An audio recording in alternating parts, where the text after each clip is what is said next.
Pagi ini Bu Guru akan menyampaikan materi pelajaran untuk kelas 5, tema 1, subtema 3, lingkungan dan manfaatnya, pembelajaran ketiga.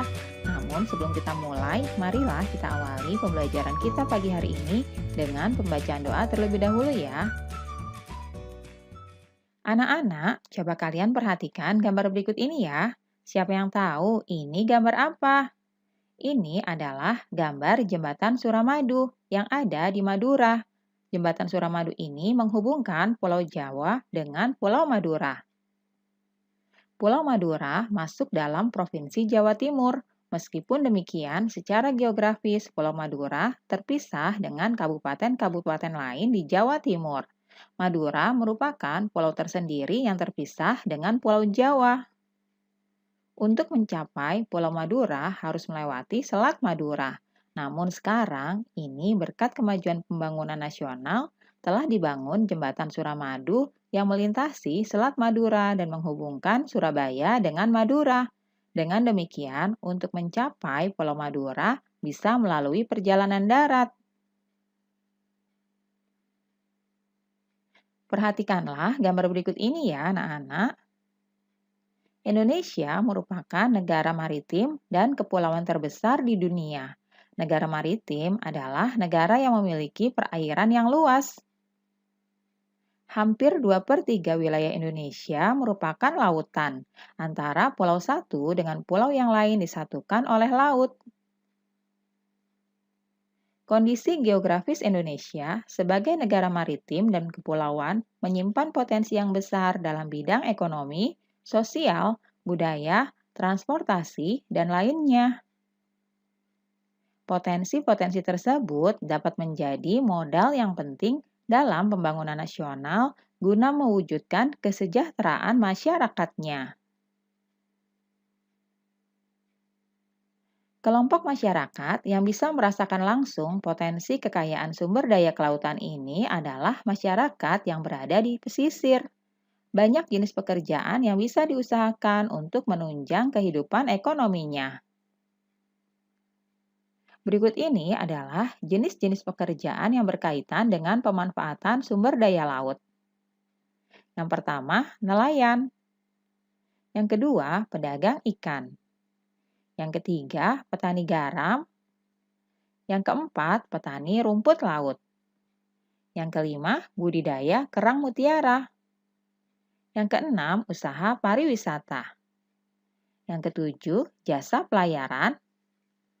Berikutnya adalah pertambangan minyak dan masih banyak jenis-jenis pekerjaan yang lainnya. Coba kalian cari informasi ya. Jenis pekerjaan apa lagi yang berkaitan dengan pemanfaatan sumber daya laut? Nah, anak-anak, itulah tadi contoh jenis-jenis pekerjaan yang berkaitan dengan pemanfaatan sumber daya laut ya.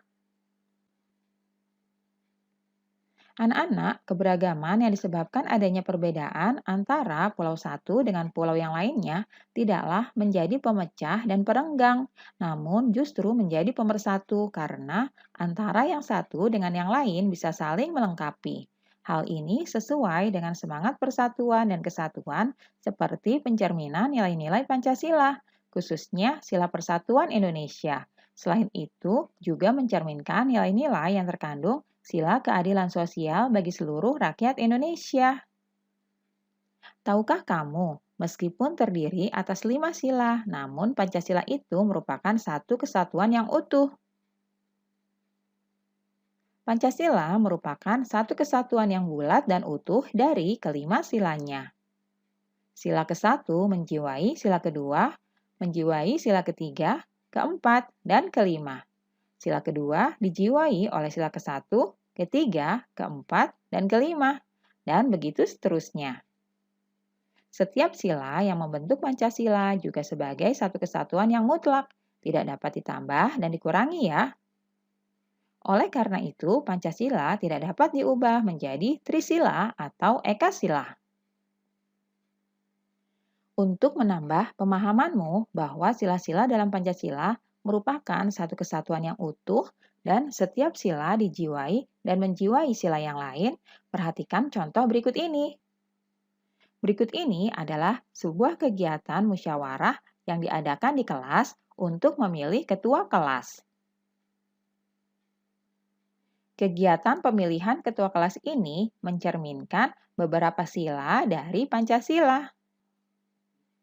Yang pertama, sila keempat, kerakyatan yang dipimpin oleh hikmat kebijaksanaan dalam permusyawaratan perwakilan. Kegiatan ini adalah kegiatan musyawarah untuk mencapai mufakat sesuai dengan sila keempat ya. Selanjutnya, sila kelima, keadilan sosial bagi seluruh rakyat Indonesia. Kegiatan pemilihan ketua kelas ini harus dilaksanakan secara jujur dan adil, sehingga sesuai dengan sila kelima dari Pancasila. Berikutnya adalah sila ketiga, Persatuan Indonesia. Dengan adanya kegiatan pemilihan ketua kelas ini, maka diharapkan seluruh anggota kelas akan bersatu dengan adanya ketua kelas.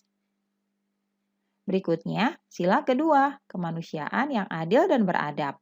Anak-anak, kegiatan pemilihan ketua kelas ini harus dijalankan secara baik dan tidak merugikan orang lain.